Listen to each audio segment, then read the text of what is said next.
പാളയം ഇമാം എല്ലാവരെയും ഒന്ന് ഇരുത്തി ചിന്തിപ്പിച്ചിരിക്കുകയാണ്. ഇത്തവണ ആറ്റുകാൽ പൊങ്കാലയ്ക്ക് ഏറ്റവും നല്ല ആതിഥേയരാകുന്നത് ഏത് മതവിഭാഗമായിരിക്കും? ഇത്തരമൊരു ചോദ്യം ഇപ്പോൾ പൊങ്കാലയിടാൻ തലസ്ഥാനത്തേക്ക് വരുന്ന ഭക്തരുടെ മനസ്സിൽ ഉരുത്തിരിഞ്ഞു കഴിഞ്ഞു. ഇതിന് കാരണമായത് കഴിഞ്ഞ ദിവസം പാളയം ഇമാം നടത്തിയ മനോഹരമായ ഒരു പ്രസ്താവനയാണ്.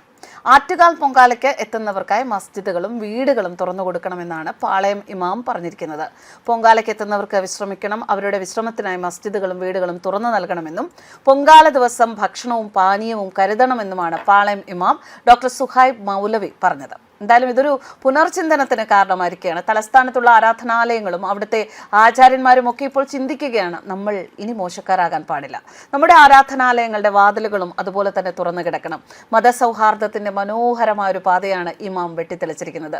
നമുക്കറിയാം, ആറ്റുകാൽ പൊങ്കാല സമയത്ത് പലയിടത്തും ക്ഷേത്രങ്ങളും പള്ളികളും ഒക്കെ തുറന്നു കൊടുക്കാറുണ്ട് എങ്കിൽ ഇത്രമാത്രം വ്യാപകമായ ഒരു ചിന്ത എല്ലാ മതസമൂഹങ്ങളുടെ ഇടയിൽ, മതവിഭാഗങ്ങളുടെയും ഇടയിലേക്ക് എത്തിക്കാൻ പാളയം ഇമാമിന്റെ ഈ ഒരു പ്രസംഗത്തിന് സാധിച്ചു. ഇതിനു മുൻപ് അങ്ങനെ ഉണ്ടായിട്ടുണ്ടോ എന്നതും ചിന്തിക്കേണ്ടതാണ്. പ്രസംഗം ഇതിനോടകം വൈറലാണ്. ആറ്റുകാൽ പൊങ്കാലയാണ് ഏതാനും ദിവസങ്ങൾക്കകം വരുന്നത്. വേറെ ഒരു വിശ്വാസവുമായി ബന്ധപ്പെട്ടതാണ്. അതിന്റെ ആചാരങ്ങളും ചടങ്ങുകളിലും നമ്മൾ പങ്കാളികളല്ല. പക്ഷേ കുറേ സഹോദരിമാരും കുട്ടികളും തിരുവനന്തപുരം നഗരത്തിലേക്ക് അതിഥികളായി എത്തുന്ന സന്ദർഭമാണ്. അവരുടെ ഏറ്റവും നല്ല ആതിഥേയരായി മാറാൻ നമുക്ക് സാധിക്കണം.